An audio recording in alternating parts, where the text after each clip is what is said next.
চীনের দক্ষিণাঞ্চলীয় দ্বীপ প্রদেশ হাইনানের ওয়েনচাং মহাকাশ উৎক্ষেপণ কেন্দ্র থেকে পৃথিবীর কক্ষপথে একটি আধুনিক ইন্টারনেট স্যাটেলাইট সফলভাবে উৎক্ষেপণ করেছে দেশটি। বুধবার চীনের রাষ্ট্রীয় বার্তা সংস্থা সিনহুয়া এক প্রতিবেদনে এই তথ্য জানায়। স্থানীয় সময় দুপুর 2:43 long March 5B career rocket উৎক্ষেপণ করা হয়।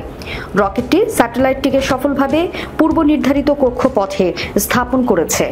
এই মিশন লং মার্চ সিরিজের 588তম উৎক্ষেপণ হিসেবে চিহ্নিত হয়েছে, যা চীনের মহাকাশ অভিযানে ধারাবাহিক সাফল্যের আরেকটি নিদর্শন।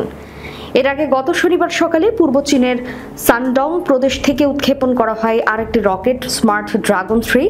11টি স্যাটেলাইট নিয়ে বিশাল রকেটটি রিঝাও শহরের উপকূলীয় সমুদ্র অঞ্চল থেকে উৎক্ষেপণ করা হয়।